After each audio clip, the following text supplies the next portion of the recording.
Programme में एक बार फिर खुश आमदेद। डॉक्टर साहब, इनफैक्ट आप कह तो रहे हैं कि पाकिस्तान इस वक्त दुनिया में बहुत रेलिवेंट हो चुका है और आप माजी के मुस्तकबिल के बारे में बड़े उम्मीद अफजा हैं, लेकिन कुछ मुल्क के अंदर जो फॉल्ट लाइंस हैं वो तो डिस्टर्बिंग हैं। वो लगता है कि जब तक एड्रेस नहीं हो पाएंगी तब तक पाकिस्तान आगे नहीं बढ़ पाएगा। बात ठीक है आपकी। तो सर, टेररिज्म को लेके 2 सूबे आपके जर रहे हैं, बट इस्लामाबाद में हम उसकी हीट फील नहीं करते। आपके डिस्कशंस के अंदर बहुत कम करते हैं जी, बहुत हीट फील करते हैं जी। कल भी मीटिंग हुई है जी। अच्छा, कल भी मीटिंग हुई है, यानी बस आप पे नहीं, आपके सामने वो नहीं लाते अपनी स्ट्रैटेजी की वजह से, तो आप ये मत समझें कि ऐसा नहीं हो रहा। हर हफ्ते मीटिंग होती है इस पे। अभी भी आपके वो जो इलाके हैं उनके कुछ जो चीफ सेक्रेटरीज हैं वो सब मौजूद हैं इस वक्त, क्योंकि इन्हीं चीज़ों पे बात हो रही है और एक तसलसल के साथ बात हो रही है। और ये जो मैंने भी पहले आपसे बात की है, ये उस तसलसल का हिस्सा है। यानी अभी जो ऐलानात हुए हैं पिछले 24-48 घंटे ले लेते हैं सिर्फ एग्जाम्पल के तौर पे, तो आप ये बताइए कि अगर ये बात हो रही है कि मादनियात के अंदर इन्वेस्टमेंट होगी तो कहाँ होगी? बलूचिस्तान में होगी ना। तो बलूचिस्तान में जो इन्वेस्टमेंट हो रही है उसका खाका क्या है? रिकॉर्डिक आप एग्जाम्पल के तौर पे ले लें। अभी वहां से कॉपर नहीं निकाली लेकिन स्कूल बन गए। अभी वहां से कॉपर नहीं निकाली लेकिन इंडस हॉस्पिटल को ठेका दे के वहां पे क्लिनिक्स और अस्पताल बनाने शुरू कर दी। अभी वहां पे मादनियात नहीं निकाली लेकिन वहां पे सड़क का इंफ्रास्ट्रक्चर बनाना शुरू कर दिया है।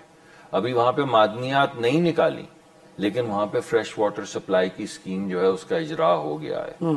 तो जहां जहां पे ये इन्वेस्टमेंट आएगी वहां वहां पे लोगों की ओनरशिप बढ़ेगी। देखिए, एक तो वो दिफा है जो हमारी अफवाज ने करना है, वो हमारी सरहदों का दिफा है, लेकिन हमारी आइडियोलॉजी का जो दिफा है, जिस चीज को आप इंटरनल फॉल्ट लाइन कह रहे हैं, वो तो हमारे अपने बच्चों ने करना है ना। तो जब तक वो बच्चे इन्वॉल्व नहीं होंगे, जब तक उनको नजर नहीं आएगा कि उनके मुल्क में उनकी स्टेक है, ये उनका मुल्क है, यहाँ पे सड़कें हैं, यहाँ पे पीने का पानी है, यहाँ पे स्कूल हैं, यहाँ पे हुनरमंदी है, यहाँ पे आपको नौकरी मिलेगी, यहाँ पे हमारे बच्चों का मुस्तकबिल है, यहाँ पे इंडस अस्पताल जिसको आप कराची में सेलिब्रेट करते हैं वो यहाँ पे आके अस्पताल चलाएगा, हमारे बुजुर्गों के माँ बाप का इलाज होगा। वो पंजाब के वो जो स्कूल थे, क्या नाम था उनका?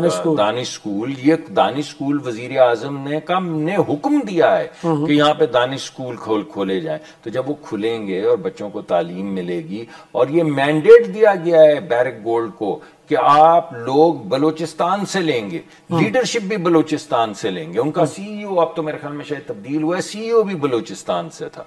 वो बलोच बच्चों को ट्रेनिंग के लिए बैनुल अक़वामी सतह पे मुख्तलिफ कानों में भेज रहे हैं ट्रेनिंग के लिए। तो जब ये बच्चे वापस आएंगे तो एक line of actual line of defence, जिसको आप फॉल्ट लाइन कहते हैं, वो कम होगी।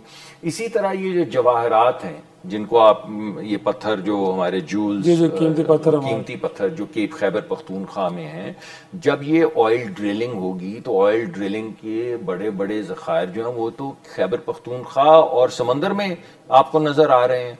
तो जब ये खैबर पख्तूनख्वा के अंदर चाहे कटिंग होगी, चाहे पॉलिशिंग होगी पत्थरों की, चाहे एक्सपोर्ट होगी, चाहे हम बैनुल अक़वामी इन्वेस्टमेंट लाके यहाँ पे ज्वेलरी और डिज़ाइन के सेंटर बनाएंगे, चाहे यहाँ पे पेट्रोलियम के अंदर होगी, तो पेट्रोलियम के अंदर भी जब इन्वेस्टमेंट होती तो आपको पता है, अगरचे हम उसके अंदर डंडी मार जाते हैं, मगर जब वो इन्वेस्टमेंट है वो डीसी के जरिए लोकल इलाके में होती है। तो जब लोकल इलाकों के अंदर तरक्की होगी, जब लोकल इलाकों के अंदर ये वो ग्लोबल वैल्यू चेन्स का हिस्सा बनेंगे, तो उनकी सेंस ऑफ सेल्फ, उनकी सेल्फ ऑफ पाकिस्तानीनेस बढ़ेगी ना। तो वो है असल दिफा। लेकिन सर, आप जो रातों रात कवानीन बदल के ऐसे मिनरल्स की ओनरशिप वफाक ले लेते हैं तो उनको लगता है कि हमसे छीने जाएंगे, मगर ऐसा तो नहीं हुआ। ये रूमर मिल तो जरूर है, लेकिन बलूचिस्तान के अंदर बलूचिस्तान की कंपनी बनाई गई है जिसको मुफ्त हिस्सा दिया जाता है। यानी जो इन्वेस्टमेंट करने आता है वो तो इन्वेस्टमेंट के अगेंस्ट हिस्सा लेता है, और जो वफाक जो जब इन्वेस्टमेंट करता है तो बलूचिस्तान के बिहाफ पे भी इन्वेस्टमेंट करता है, उसके अलावा बलूचिस्तान का मुफ्त हिस्सा भी रखता है।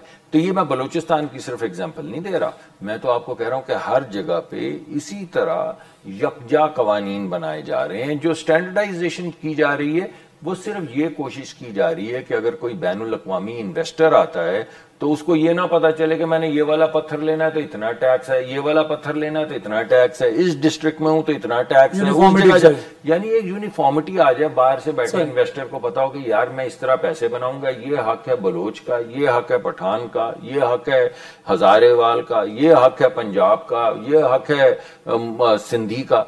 तो वो हकूक मैंने देने हैं और ये यूनिफॉर्म रेजीम ऑफ टैक्सेशन है, ये स्टैंडर्डाइजेशन की जा रही। किसी जगह पे आप मुझे बता दें कि वफाक जो है वो एसेट्स लेने की कोशिश कर रहा है। और सर ये भी जानना चाह रहे हैं, आप टेररिज्म के खिलाफ जंग तो हम लड़ रहे हैं, उसकी ओनरशिप पूरी दुनिया में शायद हमसे बेहतर कोई नहीं ले रहा, पर जब आपके सूबे का चीफ एग्जीक्यूटिव ये कहे कि गुड तालिबान बैड तालिबान, और आपने देखा है कि फैटफ के अंदर इस स्टेटमेंट को लेकर इंडिया जा रहा है सर, इंडिया इसी स्टेटमेंट को लेकर जा रहा है। वो बड़ी पुरानी बात है, एक जमाने में ये डॉक्ट्रिन थी, लेकिन मैं सारा दिन यहीं आपके साथ इस्लामाबाद में घूमता फिरता रहता हूँ। आप मुझे एक शख्स बताएं जो गुड बैड तालिबान की अब बात कर रहा हो। हर बंदा दहशतगर्दी के खिलाफ है, ना दहशतगर्दी का जोग्राफिया है, ना दहशतगर्दी का मजहब है, ना दहशतगर्दी का फिरका है, ना दहशतगर्दी जबान है। दहशतगर्दी तो दहशतगर्दी है जो दहशतगर्द करता है। तो इस वक्त जो हम रजीम ला रहे हैं वो दहशतगर्दी के खिलाफ है, ना उसका किसी सूबे से ताल्लुक है, ना किसी मजहब से ताल्लुक है।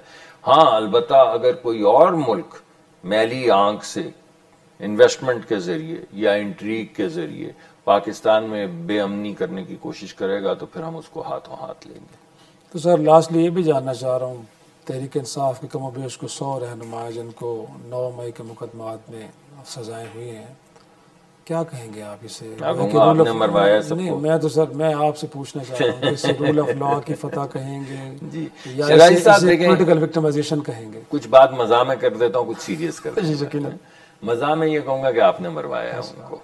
हाँ, इसकी वजह यह है कि आपके टीवी के ऊपर हमें आपने वो तमाम तस्वीर दिखाई जिनके अंदर लोग कह रहे थे कि चलो चलो कोर कमांडर के घर जा रहे हैं और कहाँ जा रहे हैं। हमने तो नहीं दिखाई, हमें तो पता भी नहीं, हम तो अपने घर बैठे हुए थे। वो तस्वीर तो आपने दिखाई जहाँ पे छातियों पे गोलियां खाने वाले जो हमारे शहीद थे, उनके जो बुत, वो उनकी जो स्कल्पचर्स थे, मुजस्मे थे, उनकी गर्दनें काट के उन्हें पटका गया। ये तो आपने हमें दिखाया।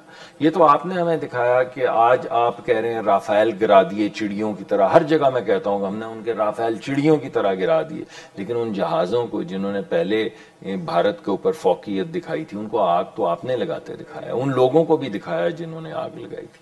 वो बयानात जो यहाँ पे लोगों ने दिए कि हम GHQ जा रहे हैं, यानी आज आप हर जगह पे कह रहे हैं कि पाकिस्तान फौज जिंदाबाद जिंदाबाद, तो जब वो कैंपेन्स पे उनके बच्चे बच्चियों के खिलाफ कैंपेन चलाते हैं और जब आप कहते हैं मैं माफी चाहता हूँ खान नहीं तो पाकिस्तान नहीं, खुदा न खास्ता, मैं आपको कह रहा हूँ कि प्लीज पाकिस्तान का जिक्र ना करें, हमारी हुकूमत को क्रिटिसाइज कर लें जितना करना है। ये मत कहें कि पाकिस्तान का क्या होगा, पाकिस्तान की बका है, पाकिस्तान रहेगा। मैं कह रहा हूं कि हमें क्रिटिसाइज करें, पाकिस्तान की तरफ मत जाए। तो वो एक तरफ कैंपेन आप चला रहे हैं कि खान नहीं तो पाकिस्तान नहीं। तो ये जब आप तमाम चीजें कर रहे हैं तो अब इसका सीरियस जवाब ये है कि जो लोग इसमें मुलव्विस नहीं, उनको बिल्कुल सजा नहीं होनी चाहिए, बिल्कुल नहीं होनी, किसी कोई नाइंसाफी नहीं होनी चाहिए। लेकिन जो लोग मुलव्विस हैं, जिनकी आपने तस्वीर दिखाई हैं, जिसकी आपने वीडियोस दिखाई हैं, जब उनको सजा होती है तो फिर सजा होती है। और अगर आप नहीं सजा देना चाहते तो फिर आप क्यों ये एक्सपेक्ट करते हैं कि लोग छातियों पे आपके बच्चों के लिए गोलियां खाएंगे, तजलील करवाने के लिए गोलियां खाएंगे, इस उनकी अपनी वो जो शहीदों के बुतों की गर्दनें कटवाने के लिए गोलियां खाएंगे छातियों पे। फिर आपके लिए कौन गोलियों पे छातियां खाएगा, गोलियां खाएगा? जब आप उन जहाजों को आग लगाएंगे तो इन राफेल्स को कौन गिराएगा? वो जो बच्चे कामाकाजी मिशन पे गए यहाँ से, यानी शहीद होने का तकरीबन अपनी शहादत का परवाना साइन करके गए S-400 पे अटैक करने के लिए, और 400 की बैटरियां उड़ा के जिंदा वापस आ गए। वो कौन जाएगा अगली दफा? अगर आप इस तरह तजलील करेंगे, इस तरह अगर आप कोर कमांडर्स के घरों को आग लगाएंगे, इस तरह अगर आप मुजस्मों की गर्दनें काटेंगे, इस तरह अगर आप जहाजों को आग लगाएंगे, तो आपके बच्चों बच्चियों को बचाने के लिए कौन छाती पे गोली खाएगा? तो ये एक तवाजन में रहना चाहिए।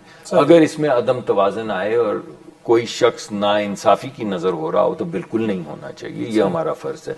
लेकिन वो लोग जिनकी तस्वीर आपने दिखाई, आर्टिकल्स आप लोगों ने लिखे, वो अब आपके सामने आ रहे हैं, वो एविडेंस सामने आ रहा है, तो उस पर मैं क्या कह सकता हूँ? मैं समझता हूँ ये 9 मई के वाक़यात जो हैं ये दोबारा पाकिस्तान में नहीं होने चाहिए और इंसाफ को अपना रास्ता लेना। लेकिन लास्टली सर, आपका दिल ये भी तो कहता होगा कि माजी में जब इस मुल्क के आइन को रौंदा गया, जब इस मुल्क की पार्लिमान को डिसफंक्शनल किया गया, और आप बतौर वज़ीर जब आप ऐवान सदर में हल्फ लेने जाते होंगे तो कभी कभार उन तस्वीरों पर नज़र पड़ती होगी कि जिसके जिम्मेदार हैं, तो दिल तो करता होगा कि ऐसे लोगों को भी सज़ा ज़रूर मिलनी चाहिए। जी सबको, जी मैं तो कह रहा हूँ कि हम तो खुद भी ये आवाज़ उठाते रहे हैं, हमारे कायद उठाते रहे हैं, मियाँ नवाज शरीफ साहब उठाते रहे हैं, और सिर्फ ये नहीं कि सिर्फ इसलिए कि विक्टिमाइज करने के लिए, जिस तरह मैं भी अक्सर ये कहता हूँ, उन्होंने तो ये भी कहा कि यार पुरानी बात छोड़ दो मगर सच को सामने तो ले आओ ना, ट्रूथ एंड रिकंसिलिएशन कर लो,